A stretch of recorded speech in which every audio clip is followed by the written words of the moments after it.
Panchavati and Tapovan. Panchavati was reached.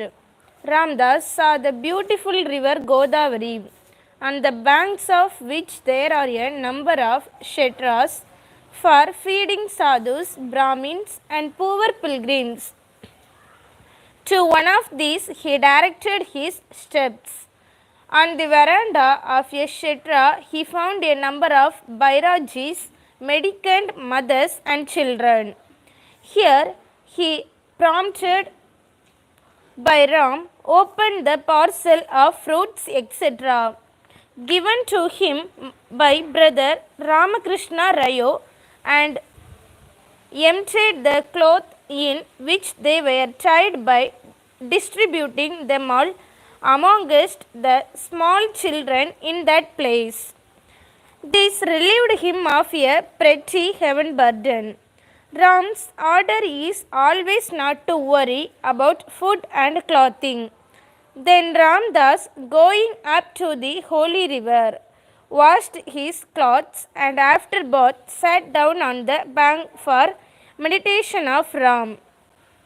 Time passed and it was past midday when he rose and proceeded towards a dharmashala and found on entering a number of sadhus and others coming out of the front door to wash their hands after dinner. Ramdas quietly sat outside all the time, busy with the repetition of Ram's name. Now a rough-looking man approached him and sitting beside him asked Ramdas if he had his meal, to which he, of course, replied in the negative. Well, come on, he said, I shall take you to a place where you can get a meal.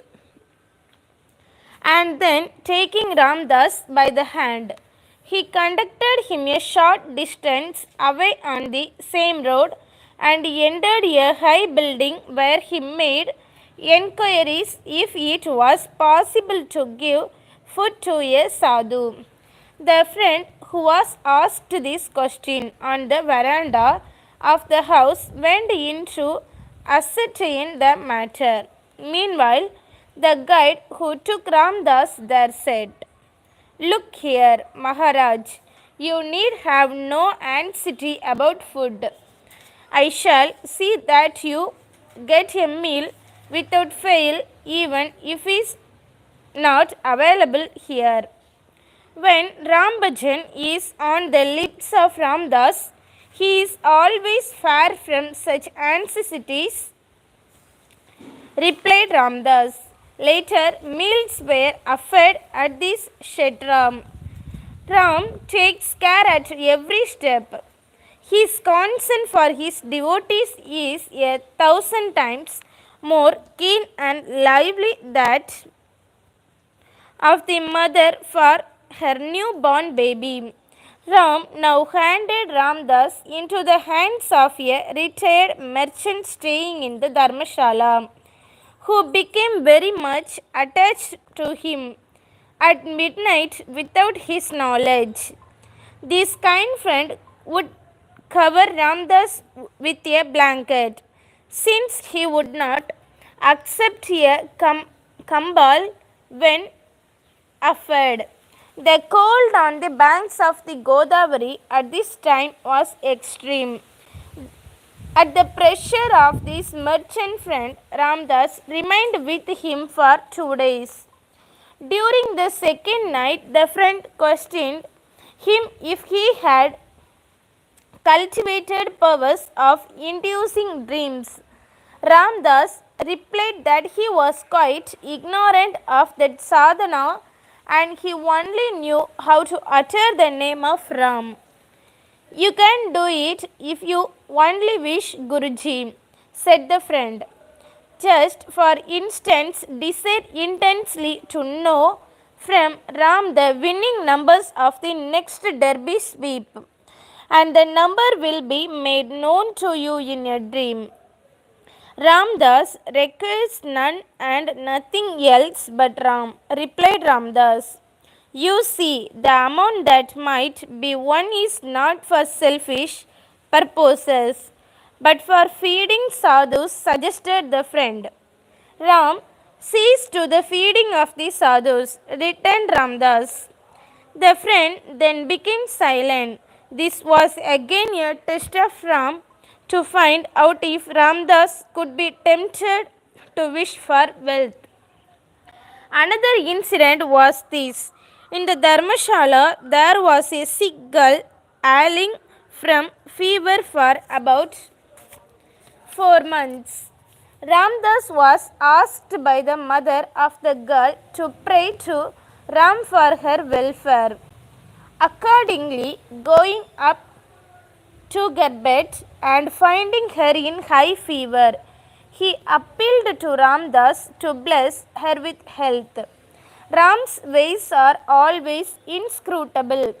The girl mother seemed to have improved for about 2 days, but again fell ill.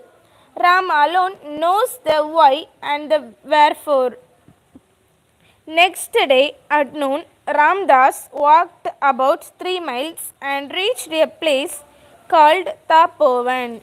This is said to have been the spot where Lakshmana, brother of Sri Ramachandra, cut the nose of the she monster Sarpanaka.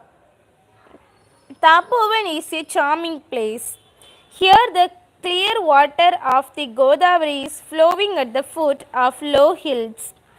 To sit on one of these hills is to view a most attractive scene all around. Here, on a large rock, are cut out a number of rectangular caves side by side, about 10 feet from the bottom of the rock at which the water of the river is rushing along. Ramdas fixed upon a cave for a night's bhajan and accordingly, after bath in the river, climbed up and occupied it. The night was intensely cold, so he had not had a wink of sleep. He sat up the whole night repeating the sacred name of Ram. In Tapovan, he had occasion to meet several sadhus. Next morning, he returned to Panchavati and remained here for a day. Trimbakeshwar. Early the following morning, Ramdas started for Trimbakeshwar, 16 miles from Panchavati. He reached the place about 3 in the afternoon. First, the temple of Trimbakeshwar was visited. This place reminded him of Kedarnath and Badrinath. The plateau on which the town and the temple are built is surrounded on 3 sides with high mountains. He scaled these mountains one after the other. First to ascend was the small hill of Ambaji, next the hill of Gangadwar, and then the still higher hill Brahmachiri. The climbing of Brahmachiri was a memorable one. Ramdas went up alone with Ram's name on his lips. Ascending the top of the hill, he got down the slope. On the other side, he came upon a small tongue and a mandir of Shankar in which there was a sadhu. Ramdas was received by the sadhu very hospitably. He narrated the story of Gautama Dabasya on those hills in ancient times. The sadhu lives here alone in the company of a number of monkeys that ran about on the roof of the temple. After sharing with Ramdas his frugal fare, the sadhu pointed him to a thin footpath on the hill which he said would lead him to a place called Jatashankar. Accordingly, Ramdas started, accompanied also by a Brahmin pilgrim. But the Brahmin was with him only for a short distance, for when they had to walk amongst brambles and high-grown grass and reeds, they missed each other, both having lost their way. Ramdas now found a long line of steps cut into the bosom of the hills. Here he climbed down, and finding below a small opening, crept out of it on the other side and found himself on another hill. Again, walking some distance, he came upon another similar passage, and going down here as well, he came upon the other side to a different hill. Here again he proceeded further still, now through thorny shrubs and thick growth of reeds. At last he came to the end of the summit. Here appeared on the extreme edge of the slope something like a beaten track. Now Ramdas was standing on the brow of the tremendous precipice. The bottom of the hill could be seen from this place straight down vertically, many hundreds of feet below. Any attempt to walk upon this slope was a very dangerous experiment, but a strange fascination seemed to have seized Ramdas. He crept slowly upon the slope. His hold was thin, dried up grass that grew on the hill. Both his hands were engaged in this task. He was now on the slope. It was a condition in which every movement had to be counted. But he was careless and fearless. Suddenly, the dried grass in his left hand gave way, and his left foot slipped. Ramdas was even now calm and unperturbed, his lips uttering Ram's name aloud.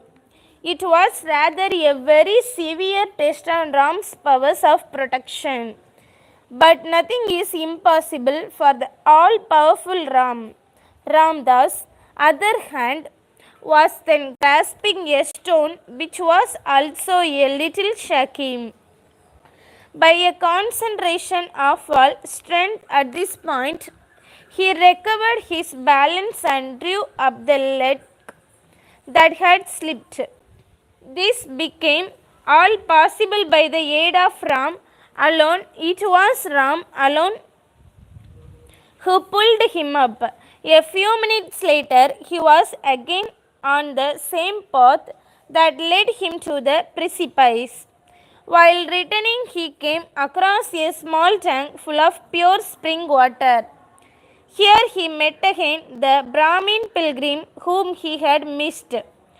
Jathashakar could not be found, so both retraced their steps to the mandir, and finding the way downhill before evening, reached Trimbakeshwar. That night Ramdas could not help thinking again and again of the wonderful manner in which Ram saved him while he was about to fall down the precipice. That same evening he mounted up a small hillock and spent some time in the ashram of a Maratha saint. During his stay in the Dharmashala, he had also the unique privilege of having the darshan of an old land sannyasi permanently residing in the Dharmashala. In the course of his talk with Ramdas, the venerable saint condemned in no uncertain terms the use of silk by Brahmins as a sacred cloth. His contention was that cotton cloth is the best suited and of the purest material, since it is made from a plant's flower, whereas silk is produced by destroying thousands of innocent silkworms. So he considered that instead of silk cloth being holy, It was the most sinful article for wear and must be totally achieved. Further, he said that crores of rupees worth of silk was every year being imported from China, Japan and other countries, which meant an enormous drain upon the poor and diminishing wealth and resource of India. The old saint spoke with great earnestness and asked Ramadass if he agreed with him. Ramadass at once gave his humble and unqualified approval of his diatribe upon the evil. The sannyasi was so zealous upon this subject that he was busy circulating notices, getting them pasted on the walls of temples and dharmashalas, writing to newspapers and calling upon all devout people to give up once for all the use of silk, which he described as nothing short of a most sinful luxury. He explained that the wearing of silk was unknown to the ancients of India, since no mention of it could be found anywhere in the Vedas, and its use has not been enjoined by any religious authority. The sannyasi was kind to Ramadass and decided that he should be remain in Trimbakeshwar for some days more. But Ram's command had already come. So next morning Ramadass left the place for Panchavati, which he reached in the afternoon. He visited the Sri Ramachandra Mandir of Panchavati and had the darshan of several sadhus on the banks of the Godavari. The following day, walking up to the railway station, he started by the night train and travelling via Manmat and Kurdwadi came to Pandharpur. Next, Pandharpur to Bijapur. Pandharpur Vindopa is indeed a most popular deity. He is visited by pilgrims from all parts of India. Hundreds of them are every day coming to Pandharpur with this object. It is said that on important festival days, thousands of people are pouring into the place. Here flows the beautiful river Chandrabhaga. A little away from the banks of this river is situated the Temple of Vidopa. To go inside this temple is to merge oneself in an atmosphere full of spiritual fervor. On one side, a group is busy performing bhajan, ringing cymbals. On another side, a saintly figure is preaching the greatness of bhakti, giving now and again a sweet song or an apt illustration. Again at another place, some saints with the tambourine in hand are singing abhangas of Tukaram. Some are sitting near the massive pillars of the temple, deeply absorbed in the meditation. Still others are occupying the verandas, reading religious books. Some again are dancing only, repeating Vithal, Vithal. Oh, it was a scene in which Ramadass lost himself every time he entered the temple. There is always a huge rush of pilgrims for the darshan of Vidopa. Ramadass remained in Pandharpur for 5 days, occupying a small mandir of Shankar on the banks of the holy river in the company of 2 sadhus. Ram is very kind. Ramadass here came to know that Mangal Veda lay only 12 miles from Pandharpur. One morning he walked this distance and reached Mangalveda at midday. In the town, a kind merchant served him with food. It appeared as though the merchant was looking forward to Ramadass' arrival. Ram's plans are always so when man leaves everything to him without interference. Mangalveda is a small town where about 400 years ago the great saint Damaji plant flourished. The ancient and worn out fortress in which Damaji was holding office for managing public affairs under the Badshah of Bijapur is still there. Damaji was a great devotee of Vidopa of Pandharpur. The way how he came to the relief of thousands of starving, famine stricken fellow men by a loving and fearless act of charity, and how God Vidopa saved his Bhakta by assuming the form of a pariah, form the theme of a well-known story in this great saint's life. The memory of the saint is still dear and sacred to everyone of this blessed town, even to this day. On the samadhi of this saint there is now a temple containing 3 idols of Vidopa, Rukmayi and Damaji.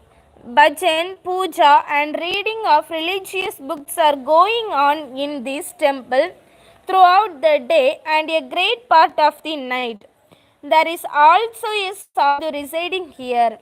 Ramadass remained in the society of the sadhu for 5 days. They were indeed, by the grace of Ram, very happy days. The sadhu was a simple and childlike man, a true Shishya of Damaji. He was rearing a white cow of which he was very fond. He called her Krishna Bai. He has written some beautiful verses in Marathi upon the Gomada. Truly,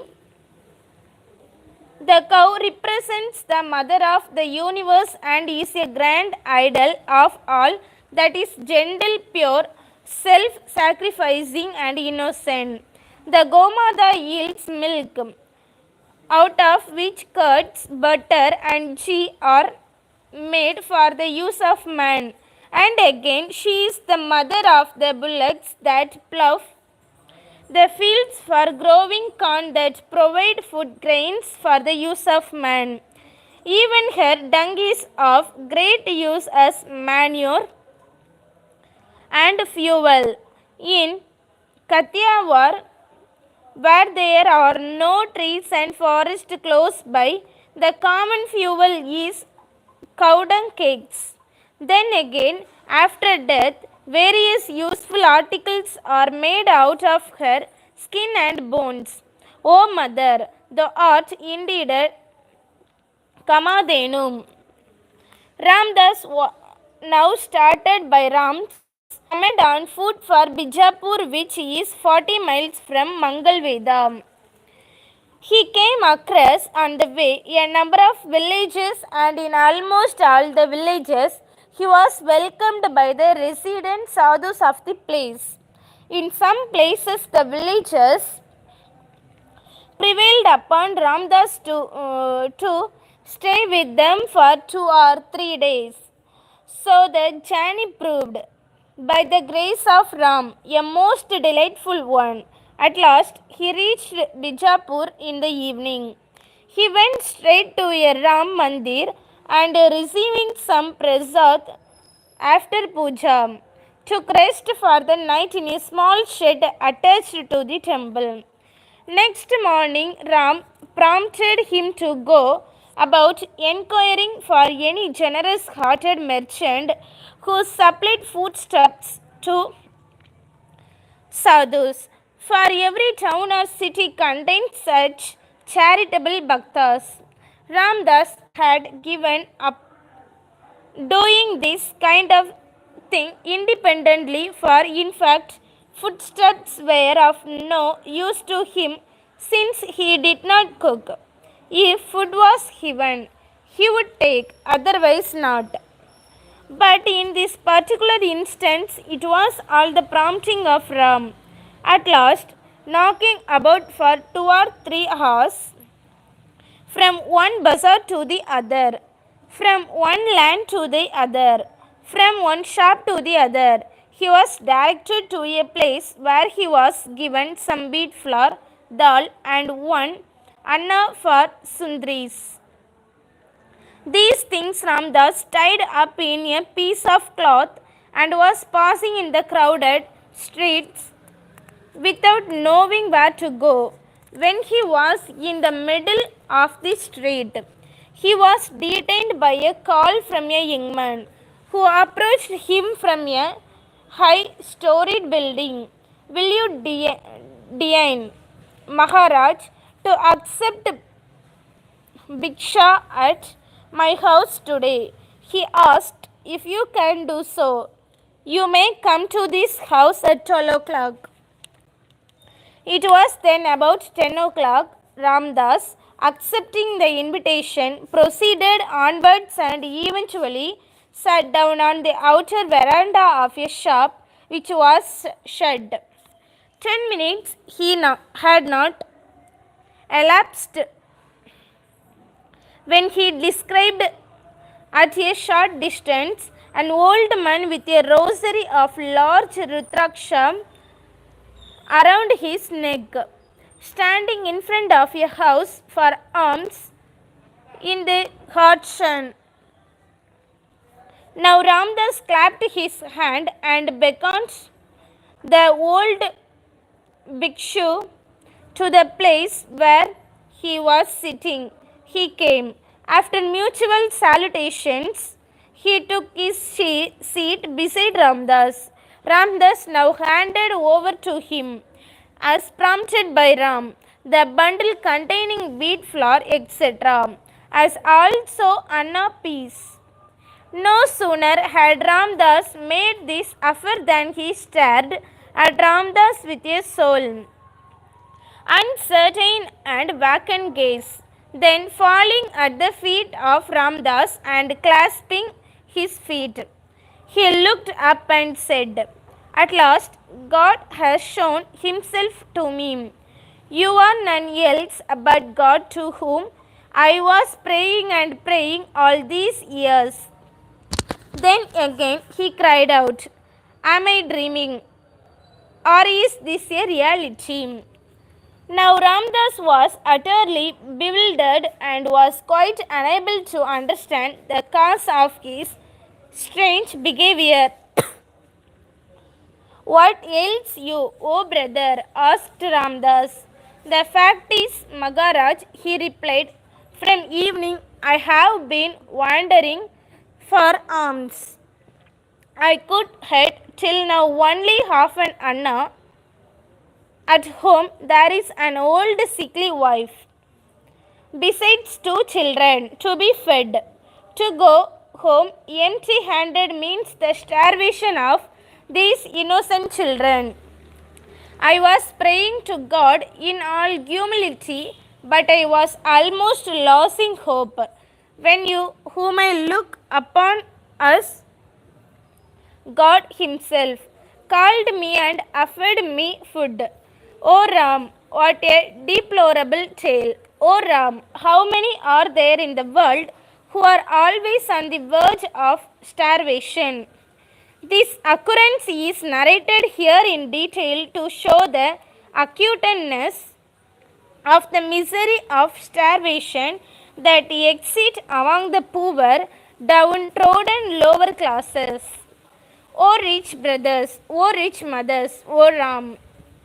Now, parting from the old friend, Ramdas came to the house of the merchant friend who had invited him. Here, both the merchant and his wife treated poor Ramdas most kindly. They pressed him to remain at their house for 2 days. During this time, he visited the vast and imposing pile, the Jumma Masudi, climbed the Charand and ascended the gallery of that gigantic structure, Golgumada. The masterly architecture of this building is indeed wonderful. The hollow dome of the building reverberates the slightest sound inside 7 times. The sound is also magnified. A man standing near this huge Leviathan structure appears like an ant in comparison. Ram showed Ramdas all these marvelous things. Next, Sri Siddharudha Swamy. Now, Ramdas, catching a train going still southward, reached Gubli at last. The idea of going to Gubli was put into his head by brother Ramakrishna Rayo of Bombay, who is a great bhakta of the famous saint of Gubli, Sri Siddharudha Swamy. Ram took him here to obtain for him the darshan of this great sage. It was past midday when he reached the math of Sri Siddharudha, which is about 3 miles distant from the railway station. The math consisted of 3 sets of buildings. The first one in the line was a solid block, the granite over which was erected a tall conical gobra. This temple was intended to serve as a repository of Mahasamadhi. The other 2 were extensive buildings constructed in such a way as to leave a large square yard in the interior. Of these, the second one was a dharmashala, wherein reside sannyasis, bhaktas and pilgrims. Facing the mouth, there were 2 beautiful tanks.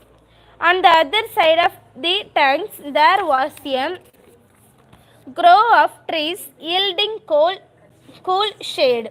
The math was situated in very charming and healthy surroundings. Ramdas, entering the math, was through the kindness of friends there duly introduced to Sri Siddharudha, at whose feet the prostrated himself most reverently. Here he spent about 10 days most happily. In the mornings and evenings there were reading and exposition of religious text. Ramdas listened to, nay, drank in the words of wisdom that fell from the lips of the learned sage.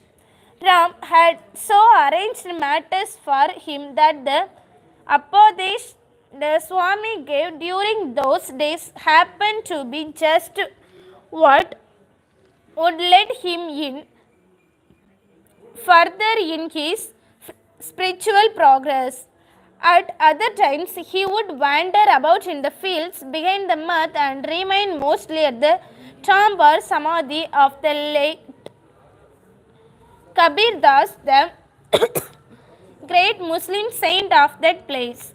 Ramdas was clearly able to experience a spiritual atmosphere charged with peace and calmness inside the math and dharmashala, especially at the time of the presence of the great Swami. Sri Siddharudha was a great yogi of an advanced age. He was kind, affable, hospitable and full of tranquility. Now news reached Mangalore that Ramdas was staying at the Math at Gubli. His former wife but present mother and his child came there to fetch him. Sri Siddharudha Swami was appealed to by them in the matter, and the kind-hearted saint advised him to go with them to Mangalore. Ramdas submitted to the order, feeling that it came from Ram himself. Ram always means well and he does everything for the best. The mother proposed to him to return to Samsara, to which he replied, "O mother, it is all the work of Ram. Ram alone has freed humble Ramdas from the bonds of samsaric life, and he resides now at Ram's holy feet. He is now the slave of Ram, and prays to him always to keep him as such, to trust and acknowledge his supreme powers of protection over all, and believe that he alone is the doer of all actions or possessor of all things, is the only way to be rid of the miseries of life. Therefore, O Mother, throw off your burden of curse and anxieties and approaching the divine feet of Ram. Live there always in peace and happiness. This is all poor Ramdas can ask you to do. Now, under the kind care and escort of the mother, he started by train and reaching Mormogua embarked upon a steamboat which took them in due course to Mangalore. As the party came up to the Bandar, Ramdas, as bid by Ram, walking in advance, directed his steps straight to the Khatri hills, where he remained for the night. Next day, by Ram's will, he visited house of brother Sitaram Rayo, a brother by the old relation and a great Bhakta of Ram. A few days later, he had the happiness of the darshan of his Gurudev, who had given him the apodes of the divine Ram Mandram.